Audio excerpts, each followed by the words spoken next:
有一位姑娘啊，说话特别毒舌。哎呀，介绍了整整3年多，终于快要嫁出去了时候，还没等我敲锣打鼓要庆祝呢，今儿一大中午啊，就哭得一嗷嗷的跟我说又要分手了，说这日子啊过不下去了。哎呀，听得我的心呢是稀碎稀碎的啊，气得我呀，你知不知道你自己找对象有多困难？怎么又分手了？他说呀，那不是我的事儿，哎，那是谁谁谁谁谁天天找我的事儿。我一听呢，这又咋了呀？这姑娘今年呢是30岁啊，是一名这个房产销售，相亲3年多了，挑挑拣拣，谈了是不知道多少个对象了。终于啊，这过年谈了一个时间超过3个月的，男方呢小他2岁啊，可惜啊还没活过100天呢。上周末俩人去饭店吃饭，点了火锅，这邻座有2个熊孩子比较闹腾一点，这姑娘就有点受不了啊，直接就上去啊说人家这个孩子家长啊，你能不能拦着点孩子呀？这么闹烦不烦呢？人对面家长听了之后啊，赶紧道歉啊，把孩子给拦住了。他回来呢，刚坐下，这男友就说他呀，说你忍忍就过去了，你跟小孩子较什么劲儿啊？哎呀，他听了就不愿意啊，我怎么了我啊？那孩子吵得我都吃不下饭了，我不开心了，当然要管了。就这样，一气之下啊，饭也不吃了，拿着包就走了。后来呢，男友呢是打电话又哄又劝的啊，和好了。昨天晚上又发生了2个事情，这男士啊是直接气的提了分手。第一件事情是俩人吃了饭之后去超市里面买东西，这排队结账嘛，有一个年龄大的大姨啊去插队，这姑娘见了之后就立马就翻冒了啊，哎，前面老太太来，你这么大年纪了别插队了，怎么这么不要脸呢啊？气的人大姨啊上来就说他呀，你说谁不要脸呢？他听了也不让啊，就说啊，你没看这么多人排队呢，就显着你呗嘞，你往前挤。结果把人老太太给气的啊，不结账扔下东西就走了。然后啊，他本来是觉得呢是自己做了一件好事情，替这里排队的人都出了口气。转头呢，这男友就说他呀，说你怎么能那么逞强呢？那么多人都不说话，就你爱显摆了。姑娘听完呀，这手里东西直接给撂地上去了啊，就质问她男友，他插队你来说我有什么错呀？哎，这个男士啊，他就捡起东西啊，又哄又劝，好了，俩人和好了。出了超市啊，打车回家，结果人家司机可能有点事情耽误，就来晚了嘛。这姑娘见状呢，劈头盖脸上前就跟这司机一顿怼呀，说自己等了多久了啊，吆喝着非要投诉，被男士给拦下来了呀，当着面就说他像个泼妇一样。这姑娘听了很是生气啊，说自己是维护基本的权利，哎，怎么就不行了呢？那司机做错了我就不能说吗？一气之下呀，这姑娘就当场提了分手。本来想着就吓唬一下她男友，哎呀，结果人家男友啊当场就同意了分手。后来这姑娘给她男友打电话是怎么也打不通了呀，人家就不接了。她就很着急啊，让我帮她评评理，哎，自己又不是无理取闹，那怎么就做错了呢？后来呢，我联系上男士啊，本来想说说好话，人男士说呀，两人3观呢是严重不合适，坚决要分手啊。他呢听完就哭哭啼啼的找我抱怨，说自己的命运啊真的惨呐，也不知道自己哪里做错了。哎呀，我那脑袋瓜子啊，真的听的是嗡嗡的呀。生活当中确实有很多这样的人啊，原则上看着好像事事都有理，但说话就总是跟个泼妇骂街一样。最主要的原因在于啊，是说话方式出了问题。如果说前面有人插队，你可以跟他讲呀，请你不要插队，我们在后面排队也很辛苦的呀。那司机迟到了，第一时间先问问人家是不是遇到了什么麻烦事情了，而不应该一上来就用起诉威胁对方吧，让他长个记性。中国有句话叫做先礼后兵，没必要一上来就去怼人吧，觉得自己对就一副理直气壮的样子，得理不饶人呐。这样的人啊，谁都不可能相处下去的。说话毒舌本质就是这个人的性格呀，他不合群的，3言2句啊就开怼，很不招人喜欢的。那我话还没跟他说完呢，他就开始直接说我媚男，哎呀，我的心啊碎的是一地一地的呀。作为一个久经婚恋沙场啊，近10年看惯了男女那点事的老阿姨啊，今天就给那些还处在花骨朵阶段的未婚男士们一点择偶建议：你到底要找什么样的人结婚啊？当然，你要觉得我说的是屁话啊，那你就赶紧绕道走，哎，要不然我得让王八撵你。这结婚和谈恋爱完全是2回事情。有的老爷们来找对象也真是有意思啊！哎呀，我就要漂亮的、身材好的，拜托，咱能不那么俗好不好？你选人结婚呀，那是要过30-50年的。好看呢是最不值钱的东西，相貌只会是一件加速贬值的物资，你要多看看内在品质。结婚呢，你一定要找一个让你相处舒服的，能够给你提供情绪价值、尊重你人格的女人。如果有先后顺序的，那一定是3观、能力、家庭以及这个教养，最后才是颜值。给大家几个建议啊，这第一，消费观很重要。跟一个女人谈恋爱，你一定要搞清楚她的消费观念以及消费习惯，有没有存到钱啊，以及平时是怎样去处理钱财的。我见过好多个小姑娘啊，那家伙真的手里啊这信用卡10多张的都有，自带 POS 机啊，刷卡倒卡，你说吓不吓人？第二个呢，一定要看一下对方的原生家庭啊，看看他母亲的这个作风啊和素养。如果他的母亲给你的观感不太好，那就不要去。看看岳父的这个生活状态，你就能知道自己下半辈子会是什么样子。第三呢，最好是做婚检，再出个无犯罪证明和征信报告，这个呀很重要。你不仅要自己找老婆，你更是要给父母找儿媳，给孩子找母亲吧。这几项任何一个不合格呀，都不要结婚的。第四呢，就是结婚前呀，给女人花钱这事儿，你要知道什么是双向付出，不要找那种谈恋爱一毛不拔，主打的就是一个陪伴的女人。真心想跟你在一起的女人，她会懂得付出的。想想就觉得有些哥们儿那是，哎呀，真的不容易啊，那是天的呀，好吃好喝的伺候着，礼物呢嫌破，转账嫌少的，这钱扔在马路边给要饭的，那最起码还能回一句好话，一句谢谢呢。第五呀，如果你家庭条件不错，那就不要找家境条件差的，也不要跟家境条件差的谈恋爱。不要抱着哎呀我喜欢他就可以，我不在乎家庭条件，千万别有这种想法啊！门当户对这事儿没毛病，你呢也不是救世主，管好你自己就行了。这第六，如果不是那种爱到哎呀非你不娶了，一定要看对方的身体健康。你想想，这结婚30-50年，这遗传病、精神病、传染病、性病等等方面，别跟我说什么哎呀现在科技进步了等等，一旦出现严重的健康问题，基本就是个无底洞。如果后代再有问题呢，那你的婚姻啊、家庭幸福啊，基本都无从谈起了。从某种意义上来说呀，健康甚至比人品都要重要，毕竟这人品都是抽象的，而且大多数的人的这个人品啊，也都那么回事啊，好也就那样，不好也就那样了。第七呢，就是追女孩的时候，如果她说我慢热，马上就走；我脾气不好，也马上就走；说我父母养我不容易，彩礼就是要你的态度等等，马上就走；说我不图你钱，只图你好的女人啊，这类女人得费眼力劲儿啊，你没个高情商和忍耐力的，也马上就走。好这东西是最费精力的，谁都不能保证一个人呢会一直对另外一个人好。另外，你界定不了他所谓对他好的点，情绪价值这玩意儿太抽象了，90%的人都不知道自己想要什么的，更搞不清楚自己的定位，所以他其实想要的并不单单只是对他好，他可能会要的非常非常多，多到你根本就给不起，可能他也配不上。不要被恋爱甜蜜期的这种上头给迷惑了，那些都是假象，并不是生活的常态的。如果真的要在一起适当的宠爱可以，但是宠爱不等于惯着，任何试图蹬鼻子上脸的女人让她 go out。 最后想说呀，男人多奋斗一下事业，多攒钱，女人呢是水到渠成的事情啊，一定要多看看人品，性子过于暴躁的不要找操不起的心的，行事不计后果的也不要找，败不起人家，有严重不良嗜好的不要找，比如赌和毒，有男闺蜜的要谨慎找戴帽领证那不可取的，有明显信仰冲突的不要找，再怎么努力顶多就是个万年老二。重度女权、动保还有饭圈的这个人士谨慎选择，能活呀带崩你的。婚姻与你想象当中的不同更多的是柴米油盐、家长里短，还有束缚以及责任，两人都浪，日子难长。爱情不是婚姻的基础，可以在一起共同生活才是。愿每一个真诚对待婚姻的人最后都能够被婚姻真诚以待。加油吧，宝子们！哎呀，今天没让一姐们给我整破胆36岁，离异不带娃，大专学历，做服装销售的，来找我找对象。哎呀，列了整整6条择偶要求，跟我说呀，哎呀，这是最低标准了，可以全国征婚，地区不限。王八听了都得摇头你还是县地区吧，搁一个地儿霍霍也就无所谓了，你别搁全国都知道这6条择偶要求如下第一条，男方是40岁以内公司高管，年收入不能低于40万。第二条，长相帅气，有眼缘，会打扮，身材好。第三条呢，固定资产不能低于1000万，存款不能低于7位数。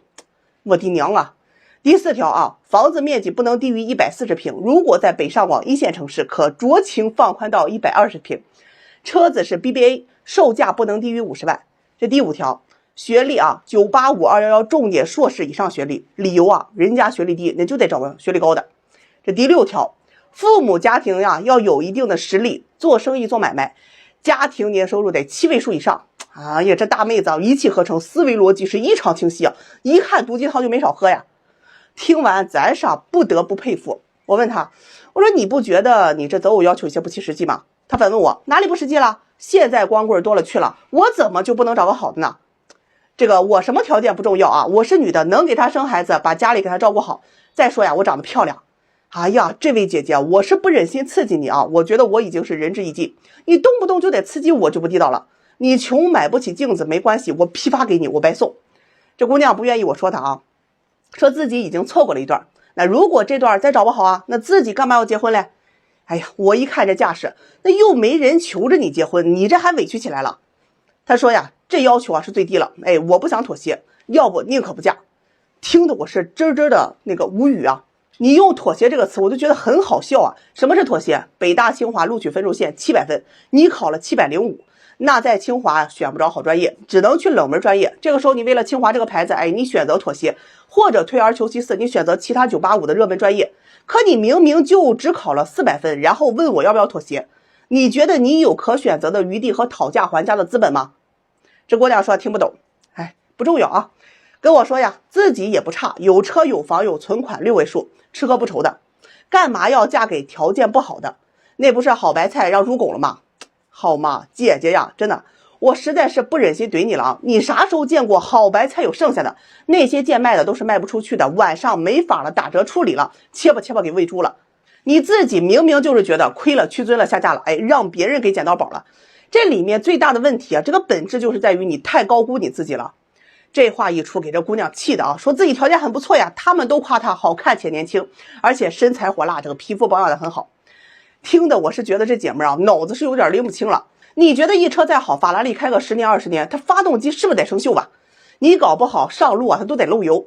这个年纪啊，本来最大的魅力就不是比年轻好看了，你非得整的外面锃光瓦亮，那咋地？别人不开车吗？这一开车质量好坏还不清楚吗？这顿输出给这姑娘气够呛啊，说我物化她，我是真没那意思呀。你这择偶要求，那不就是大白天做白日梦吗？真的别怨我说话不好听啊，实话就这样，你得分得清楚现实情况。我个人用的99新的一手奔驰，我半年我就算再怎么造出2000公里来，你觉得我可能1万块钱包过户给你吗？现在啊，你是离异，而且大龄，你都熟透了，你应该明白一个道理，你压根就没有自己想的那么好。接着呢，这姑娘就拿出她的好多照片啊给我看，那意思就是证明啊自己的颜值啊。哎呀，这世上啊80%的相亲女人都觉得自己颜值中上，那剩下20%里面还有一半啊觉得那自己是美若天仙呀。那是因为在这个社会上没有人会舍得对你说大实话的。我妈还天天夸我长得比嫦娥都美嘞，这话你要听心里，哎呀，我都觉得那思聪见了我都心动啊，你这不是扯犊子吗？反正啊，我劝这姑娘啊，那放低要求，找个离婚的，有稳定工作，人品好的。结果让这姑娘给我一顿怼我，说我故意啊是用她消化我这边的光棍资源。哎呀，我的妈呀，我这边的光棍你还真不一定能配得上啊！您快出门啊，往右转，我这边不伺候了。有些人你找对象啊，总说自己不想将就不想妥协，你得先搞清楚你到底是向社会妥协还是向你自己妥协，别两眼跟了抹了猪油似的啊，看不清。来找对象要车要房要100万的年薪，还要几年收入的彩礼，那是男人傻还是你傻，还是我这池子里的王八傻啊？看门没看住呢，老是不自量力呢，点钱都不知道怎么嘚瑟了你。有一位男士啊，29岁，相亲认识了一个31岁的姑娘。虽然姑娘年龄大点，但是也算是盘量调顺，看着很好。这男士又特别有自信啊，哎呀，自己年轻又帅气嘛，条件还不错，985的硕士研究生啊。这姑娘才是一个普通本科，他就想着这1个月啊没问题，肯定能拿下。于是呀，是早请安晚问候的，天天就差追这个屁股后面去了。哎呀，一到周末就约出来，那显得是老积极了啊。可这姑娘呢，就是不温不火，你不约她，她不出来；你不发信息问她，她是不带回复的。哎呀，一问吃什么，随便去约会吧，看时间，给她送点东西啊，还得看她脸色。哎呀，这1个月呀，这舔狗当的是直接没了尊严了。这姑娘呢，就有过闺蜜啊，28岁，这个男士啊，工作不顺，他就主动关心。帮男士是出谋划策追他朋友啊，没事呢就请这个男士出来吃饭，主动嘘寒问暖，节假日呢还主动发红包送礼物去慰问这个男士。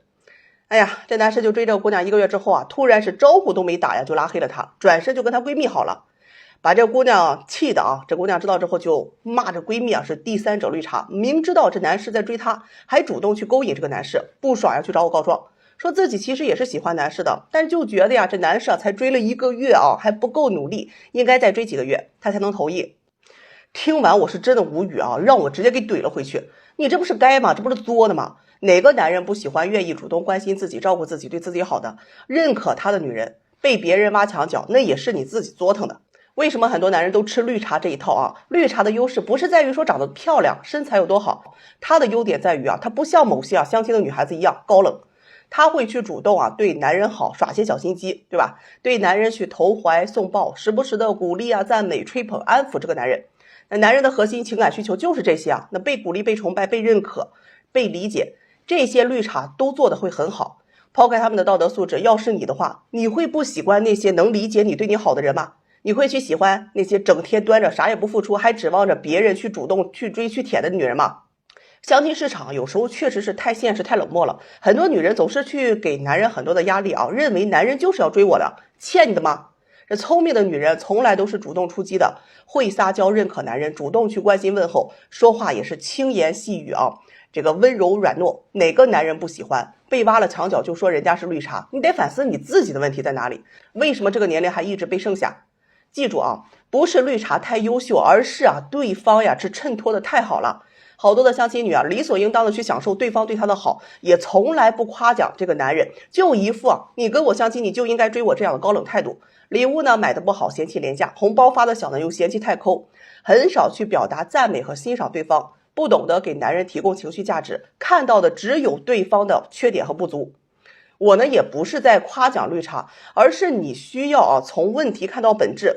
当然呢，可以指责绿茶挖墙脚不顾及道德，但是我觉得更重要的是你要学会从绿茶的经验当中去提升自己。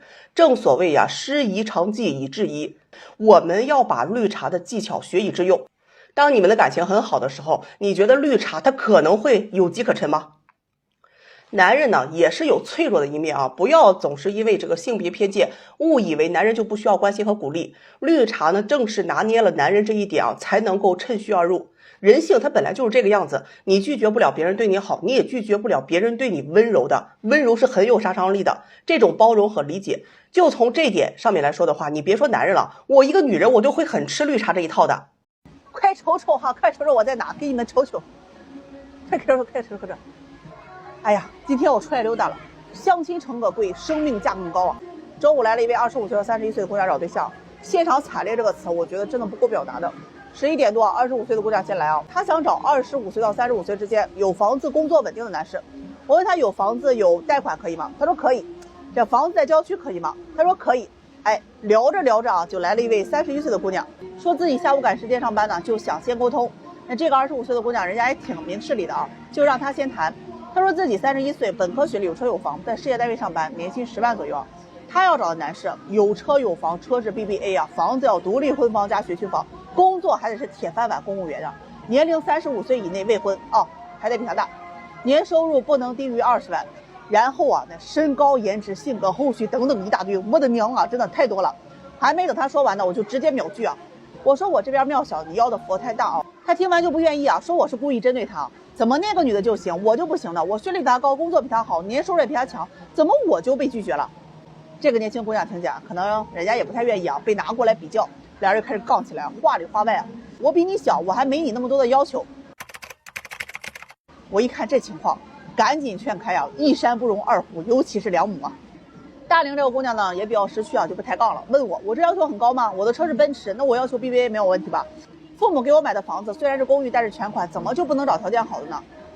哎呀，我说一位男士身高180，收入20万，工作好，有车有房有户口，颜值还能打。不好意思，这样的男士绝对会找年轻好看的姑娘的。那咱们看我视频的肯定有好多男孩子对吧？那你们会觉得你们会找条件好大龄的，还是找这个水光瓦亮的这个年轻姑娘呢？他说不信，有很多优秀的男人都是看女方条件的。我问他男人房子有贷款你接受吗？他说市里可以接受。我一听市中心房子贷款都要上100万了，你以为这钱是你动动嘴就有的吗？他说男人娶妻生子买房子不是很正常的吗？哎呦姐妹儿，按照你的薪资标准你省吃俭用那不吃不喝吧也要几十年的，怎么就认为男人买房子容易，娶你就天经地义呢？多少211学子看着180万的首付，那哭着放弃梦想回到家乡，你以为为什么大城市相亲女多男少男人看着安家成本直接就投降了，回老家了，你还期待着找人结婚解决那上百万的问题他听完反驳我说我这是歧视，说他长这么大一直都是别人眼里的佼佼者，怎么就到我这里把他评价成一个商品一样？听完我也很无奈啊。在相亲这个市场上，你只要进入，你就要接受现实的，没有人会照顾你的情绪。你确实是一个待评估的对象，你再有自尊和骄傲也没有用，你到最后都会变成一个被各种条件、数据量化考核的对象，最后给出来你在这个市场上的最直接评分。大家都不讲究政治正确，对于女人最真实的情况就是你的生育价值、胶原蛋白和身材会随着年龄变大贬值，越是优秀的男人越喜欢漂亮的脸蛋和身材好的体型。我说30岁以后你择偶只能选择妥协，有舍有得才是聪明人的做法，你不能什么都想要的。话还没说完，他头也不回是拎包摔门就走。哎呦，我的肝都疼啊，我心疼我的门呐，气得我呀！我老家的村里那单身男人一大片，市里打工宿舍的男青年们也一大堆，你咋不找嘞？天天说自己优质，优不优质在婚恋市场上你喜欢男人说了算呀，我说了也不算。你的议价权随着年龄已经在变少了，如果你还是全部都想要，那你的结果就是剩着。婚恋市场是一个同性竞争的地方，你看着香的异性别人看着也香所以你喜欢的那个人没有选择你，那就是你在同性竞争当中失败了。这一条男女通用，做人得识时务者为俊杰，找对象同理。以后超过30岁的再这么异想天开的，我绝对不接待，刺猬得给我看好门，不然我早晚得去了，比那过山车飞的都要快。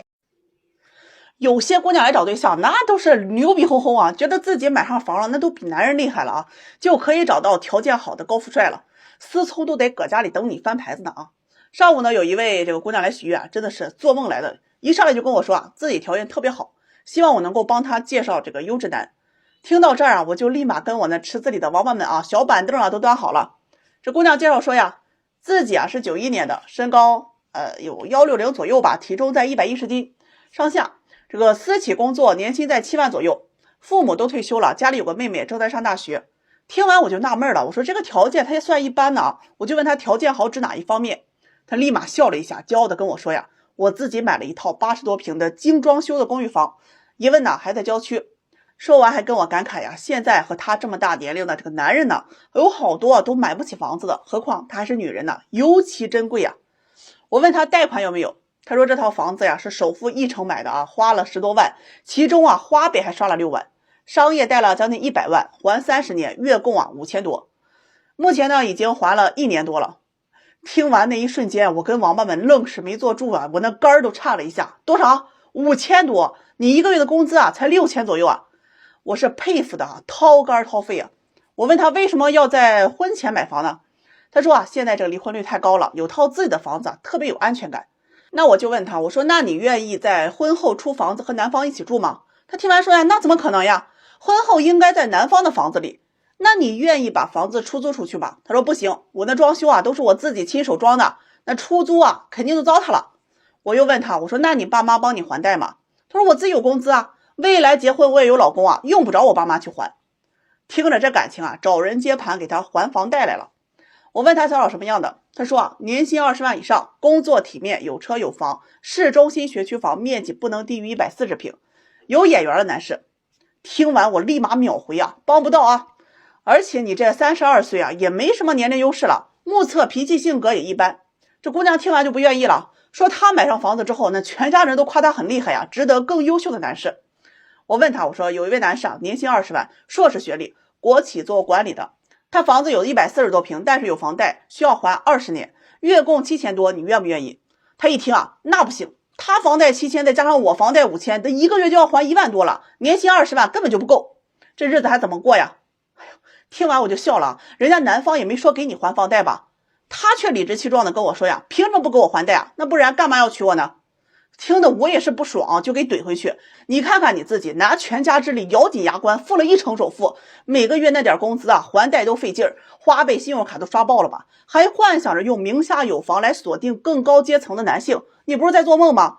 用郊区80平贷款房为条件去找市中心140平大平层的男性，你这不做会计真是可惜了这杠杆原理学的不孬你买的房子一没用来夫妻共同使用，二没有出租收益，男方却要替你承担贷款风险和政策风险，这男方要么是爱你至死不渝要么就是个傻缺现在很多姑娘都愿意婚前买房，可以但是你得先解决好你面临的现实问题。如果你有能力全款买房，结婚前自住，结婚后用来出租，给家庭的总资产还增加一份不动产，每个月还都有租金收入，又或者你付了首付，而且单位的这个公积金能够覆盖月供，相信这两种情况不会有任何男性不喜欢，而且你还能在婚恋市场上提高自身筹码。反之，贷款30年，月供几千，还幻想在婚恋市场去找年薪20万以上的男人结婚，这根本不现实。人心都是自私的，恋爱需求的是情绪价值，婚姻本就是经济利益共同体。30年那可是半辈子替你还贷那真的是上辈子欠你的这辈子给你做牛做马来了。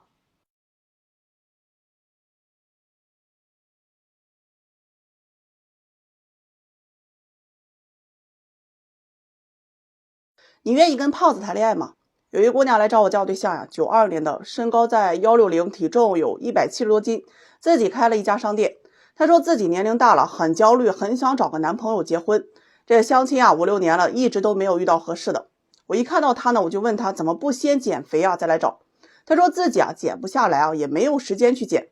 听到这儿呢，我当时就委婉拒绝了。相亲都很现实，看条件、看身材、看脸，你这个体重，大多数男人他都不会接受的。他听了就问我我要求很低还不行吗？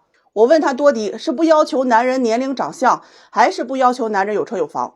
他说和我同龄差不多，有个房子有个工作就行。我长相呢也不挑，主要还是看人。我问他，有一个男士比你大1岁，有车有房有稳定工作，也是因为胖呢相亲总是不顺，你愿意认识一下吗？他一听立马摇头，说不行，我不能接受胖的。我问他为什么？他说因为自己胖，所以希望对方瘦点。我直接问他，其实你也觉得胖不好看不喜欢对吗？他说呢也有这方面原因，但主要是考虑到健康问题，一家有一个胖的就已经很危险了。他说只要对方不胖，条件稍微差点自己能接受。我说有一个农村的年龄比你大一些，家庭条件差，但是有房有稳定工作，你愿意吗？他说不行，我们家是城市的找农村的不行。听完了我顿时觉得自己说不出来话了。两个人聊了有一会儿之后这姑娘就走了。看他走，我心里真的很难过，不是不帮，是我自己也是一个凡人，我改变不了大众的审美。为什么很多人不愿意找胖子谈恋爱？说直接点，就是外表激发不了性幻想，确实是无法产生恋爱的情绪。我们抵抗不了生物本能，大家都是凡夫俗子，都是看脸这么肤浅的生物。你的灵魂再好，也是相处一段时间之后才知道。可相亲本就是快节奏，选择项那么多，谁会愿意拿出时间去了解你的灵魂呢？有提防杀猪盘。生活中呢，我们也会喜欢胖子，是因为了解一段时间之后，感觉相处的舒服开心，才会愿意在一起交朋友。但相亲99%都会拒绝对方胖。人呢都是看脸的生物不论男女。不要听那些用虚伪的夸奖来掩盖你胖的事实。明明你胖，可周边就有人呢会说你不胖，你好看。明明你胖的就是找不着对象了，有人就是说那是你没遇到合适的，一定会有人喜欢你的。这些话就是毒鸡汤。事实这种夸奖远超于那些恶言相向的人。有些人呢是单纯的坏，有些人却是坏到骨子里的贬低。这种夸奖真的让人可以迷失自我，以为胖总是有很多人喜欢的，但现实就是别人一听你体重你连见面的机会都没有。胖子找不到对象吗？那当然能只要你能不断的向下兼容。比如说你找个比你还差比你还胖的人，你能接受吗？如果你是一个条件很好很有钱的胖子，那就要接受别人是图你条件或者是图你钱，而不是真心爱你的，你能接受吗？两性关系里有很现实的3要素一是性价值，二是经济价值，三是情绪价值。一段恋情你起码要具备2种价值才可以和谐。性价值代表着你的外形体貌，往往是第一次见面就已经决定的。估计胖子自己也不想找胖子谈恋爱吧，不如去正视自己的问题，管住嘴迈开腿，这样你的择偶范围才会变大。在你有限的青春里面去找一个相爱的人不好吗？拿出自己最好的状态胖子们 fighting。 这上午有一位相亲男士来找我找对象简直了2个多小时把控全场狂嗨2个多点，简直是狂拽炫酷邪魅霸道。我捧哏捧得太累了最后不得不打断他这男士呢是90年的这个做销售的，年收入不明。我就跟他沟通让他介绍一下自己的情况。好了，开始了这个男士呢是大专学历。关于学历男士就说自己从小到大都没有认真学习过，但只要他想学那成绩就能好得让人羡慕。曾经有一次做数学题他自己一下子就想到出了4种的解题方式，而那道题呢他们全体的这个数学老师和学生都做不出来，这让老师们很没有面子从此这个数学老师就针对他，给他穿小鞋。总而言之啊，简直就是天赋异禀，人间罕有的读书奇才啊。但由于啊自己看不上数学老师，再加上这个数学啊只做难题，导致最后啊自己高考失利啊，才考了40多分，只能上了个大专。如果啊当时再努力一点，这北大清华对他都不是问题。哎，学历这事啊，我大概是清楚了，我就问了他一下这个工作情况跟年收入这一块。他呢先是又从大学铺垫了一下啊，虽然是专科，但是他依然天赋异禀啊，从来都不去上课，考试成绩那牛的都不行啊。接着呢才讲到工作，他做销售的，那业务量那是全公司最高呀，业务能力好到一塌糊涂。但因为受不了自己年纪轻轻啊赚太多钱啊，就跳槽去了隔壁家的健身房。我问他，我说那你年薪到底是多少啊？他说啊，这个不是重点，重点是他去了新公司啊，依然凭借着天赋异禀啊，让他在新公司里面是业绩爆棚。别人一天能卖几张卡，他一天能卖上百张，这整体核算下来，一个月至少7、8千块钱。听得我是目瞪口呆呀，确实佩服这样的奇才。我又问他，我说这个车房情况到底怎样啊？他一听啊，喝了口茶说呀，想当年啊，自己年纪轻轻啊，月入那么多的时候啊，他就很聪明的意识到一定要买一套房子，于是就按照自己的身价去看了很多的楼盘啊，有的呢是这个3、400平的别墅，还有呢有1、200平的洋房。当时啊想着一次性付款，后来又担心啊楼盘万一有一天崩了，这跳水了怎么办？本着鸡蛋不能放在一个篮子里啊，于是啊他就买了一套70多平的房子啊，贷款了50多万，现在每个月还贷2000多。